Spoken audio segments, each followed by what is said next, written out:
एका बाजूला सरकार होतं, तुम्ही ज्या भागात काम करता त्या सगळ्या गडचिरोली जिल्ह्यामध्ये, दुसऱ्या बाजूला नक्षलवादी आहेत. नक्षलवाद्यांचं तुमचं नातं कसं आहे? या सगळ्या नक्षलवादी समस्येकडे तुम्ही दोघंही कसं बघता? कारण तुम्ही समाजकार्य करता. खरी गोष्ट आहे. म्हणजे हा खरं म्हणजे खूप सेन्सिटिव्ह आणि असा दोन वाक्यात बोलण्याचा इश्यू नाही आहे खरं म्हणजे. आणि आम्ही गेलो तेव्हा कोणीच नव्हतं इथे. नक्षलवादी नव्हते.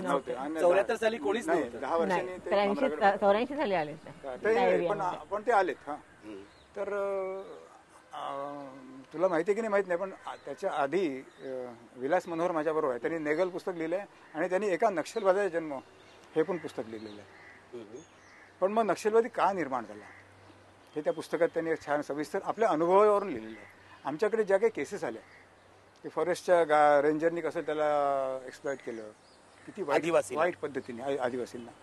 गार्ड होते, फॉरेस्टचे गार्ड आहेत, तिथले पोलीस मारते, तिथे तलाठी असतो ना, 7-12 सरी त्यांनी किती त्रास द्यावा कोणाकोणाला. अत्यंत आम्ही अशा सगळ्या ठेकेदार आहेत. तर या सगळ्यांचा अनुभव तर आमच्यावर विश्वास आहे म्हटल्यावर सगळ्या तक्रारी आमच्याकडे यायच्या घर बसल्या. म्हणजे इतका विश्वास त्यांचा लोकांचा. तर त्या सगळ्या अनुभवावरून ते त्यांनी पुस्तक लिहिलेलं की अशा माणसांना त्यांना विचारांना आपल्यावर अन्याय होता हे कळत नव्हतं आधी. मग कळायला लागल्या मग नॅचरली मग आपण त्यांना शिक्षण दिलं, हे दिलं. पण बाय द टाईम आपल्या देशातलीच परिस्थिती इतकी, ही नुसती हेमलकशाला अशी परिस्थिती असं नाही ना. आंध्रमध्ये खूप एक्सप्लॉटेशन होतं जिथून जी सुरुवात झालेली आहे. आणि मग बस्तर हा जिल्हा अत्यंत मागासलेला आजही आहे. म्हणजे आज भामरागडला आपल्यामुळे थोडीफार डेव्हलपमेंट झाली आहे, रस्ते आले, वीज आली. आमच्या बाजूलाच 2 किलोमीटर बस्तर आहे, 2च किलोमीटर, मध्ये नदी आहे, जायला पूल नाही आहे. पण तिथून 60 किलोमीटर गेल्याशिवाय तुम्हाला रस्ताच मिळत नाही. मग तिथल्या आदिवासींनी काय करायचं? ते असेच अर्धनग्नच आहे अजूनही, आजही 2009 तर असं असून ठीक आहे, असं आहे तो पण ठीक आहे. पण अशा माणसांनी आपण एक्सप्लॉइट करायचं. शिकलेल्या लोकांनी, सुसंस्कृत म्हणूया आपण, सिव्हिलाइज म्हणायचं त्यांना. तर ही परिस्थिती सत्य. तुमचं असं म्हणणं सरकारी दमन यंत्रणेतून नक्षलवाद निर्माण झालेला आहे. सरकारी म्हणजे मनुष्यांनी जी काही सिव्हिलाइज माणसांनी दमन केलं. नुसते सरकारी नाही, त्या कॉन्ट्रॅक्टर पण आले ना. म्हणजे सगळ्याच तरी म्हणजे त्याला काही हक्काची जाणीव नव्हती. व्यापारी लोकांनी त्याला किती एक्सप्लॉइट करावं. तो काही सरकारी नव्हता. चारोळी नाही का इतकी महाग असते. 1 किलो चारोळी साधारण 200-300-400 रुपयाला मिळेल. त्याच्या बदल्यात त्यांनी फक्त त्याला 2 किलो भात द्यायचा, तांदूळ, म्हणजे 20 रुपये झाले ना. डिंक आहे. मिठाच्या बदल्यात खूप केलं. मिठाची सवय नव्हती, मीठच खात नव्हते. मीठ समुद्रामध्ये ना, तिथपर्यंत पोहोचलो. व्यापाऱ्याने जेव्हा मीठ आणलं, पायली म्हणायची, तेव्हा किलो नव्हतं, 1 पायली मिठाला 2 पायली तांदूळ. अरे म्हणजे मीठ 18-15 पैसे किलो होतं त्यावेळेला ते खाडे मीठ. आणि तांदूळ 2-3 रुपयाचे व्हायचे त्यावेळेला. तर अशा पद्धतीने एक्सप्लॉइट त्यानं सगळ्यांनी केलं. म्हणजे मला खरंच माझ्या बुद्धीच्या पलीकडे आहे की आपण शिकलेले, सुसंस्कृत ज्यांना म्हणायचं, ज्याच्याकडे आहे त्याला लुटलं तर आपण समजू शकतो बा हा याच्याकडे सरप्लस मनी होता, हा खूप श्रीमंत आहे. पण ज्याच्याकडे खरोखर एक वेळेचं पोटभर जेवण नाही, 2 वेळ नाही, 1 वेळचं पोटभर जेवण नाही, अशा माणसाला तुम्हाला लुटण्यात, त्याचं शोषण करण्यात कुठला पुरुषार्थ होता?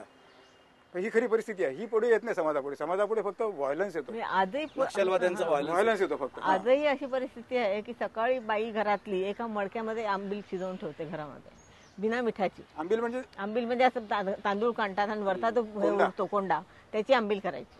ते पाण्यात भिजवून ठेवायचं आदल्या रात्री, दुसऱ्या दिवशी नुसतं पाण्यामध्ये उकळायचं. त्यात मीठ नाही, काही नाही, कसली चव घालायला म्हणजे काहीच नाही. आपण ते पिऊ शकणार नाही, खरं सांगतोय. चमचावर नको वाटतं तुम्हाला प्यायला. दिवसभर मुलांनी त्याच्यावरच राहायचं. संध्याकाळी भात शिजवणार ती आणि मग भात खाणार कशाबरोबर तरी, कुठलं तरी भाजी किंवा काहीतरी 2 मासाचे तुकडे त्या भातात टाकून कालवण करून त्याचं. अशी आजही कित्येक घरांमध्ये हे असं चालू आहे आजही. म्हणजे 2 वेळचं जेवण तर काय, एकच वेळचं जेवण. आणि ते देखील असं पाहिलं आहे की असे द्रोण करतात.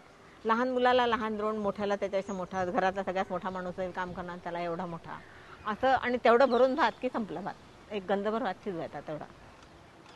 आजही अशी परिस्थिती. आजही म्हणजे मुद्दा हा आहे की ही परिस्थिती आपण बदलणार की नाही. आपण फक्त नक्षलवाद्यांना फक्त दोष देण्यापेक्षा त्यांना दोष देण्यापेक्षा त्यांना शिक्षण देणार की नाही, त्यांना सुविधा, रोजगाराची हमी, ते फक्त कागदोपत्रीच राहील का? म्हणजे हा सगळा सांगोपांग विचार करायला पाहिजे. नुसतंच ते व्हायलन्सवर विचार करून आपल्याला नाही होणार. मला सांगा, नक्षलवाद्यांनी तुम्हाला कधी त्रास देण्याचा प्रयत्न नाही केला? हा म्हणजे त्यांना तसं डायरेक्ट थ्रेट नाही केलं. कधी तुमच्याशी संवाद किंवा कन्फ्रंटेशन काहीच नाही? कधीच नाही. म्हणजे सुदैवानी नाही. म्हणजे आणि म्हणून म्हणजे आम्ही आहोत म्हणजे सावध खरं म्हणजे. कारण काय आहे की त्यांची ती फिलॉसॉफी वेगळी आहे. म्हणजे मावला मानतात आणि आम्ही मानवतेला मानतो. आणि कामाची पद्धत दोघांची वेगळी आहे. आम्ही सुद्धा अन्याय दूर केला, पण एकाचा मार्ग अहिंसेचा आहे, एकाचा हिंसेचा आहे. अगदी ऑब्व्हियस आहे ते सगळं. पण याचा एक असं थोडासा गैरसमज होण्याची शक्यता आहे निखिल, की तुम्हाला त्रास देत नाही, तुमचे त्यांचे संबंध आहे, कारण औषध दिलं कधी, म्हणजे ते नक्षलवादी आम्हाला माहिती नाही पण आम्ही औषध दिलं, मग ते शासन दरबारी त्याची नोंद झाली, मग तुम्ही त्यांना मदत करता का, मग तुम्ही त्यांचे साथीदार आहे का, हा गैरसमज होण्याची शक्यता आहे. बरं आम्ही त्यांच्या आधीपासून कामं करतोय आणि आमच्या कामाची पद्धत टोटली वेगळी आहे ना, पण असा पण एक आरोप नकळत होतोय आमच्यावर. पण प्रकाश भाऊ मला सांगा, हा गंभीर मुद्दा आहे. हा एक जखमी नक्षलवादी आणि एक जखमी पोलीस, हा. या दोघांनाही डॉक्टरने उपचार द्यायला नको? आपण दोघांनाही देतो, मी दोघांनी फक्त मी त्याचे लेबल बघत नाही, कारण ते नसतेच त्याच्याकडे, फक्त आजारी डॉक्टरच्या दृष्टीने तो रुग्ण आहे. आजारी माणूस आहे, ठीक, ते आपण दोन्ही करतो. डॉक्टर प्रकाश आणि मंदाकिनी आमटे यांचं काम एवढं मोठं आहे की एका भागात ही मुलाखत संपणं शक्यच नाही. हेमल कसायला गेली 35 वर्ष इतिहास घडलाय. या इतिहासाचा पुढचा भाग बघूया पुढच्या आठवड्यामध्ये.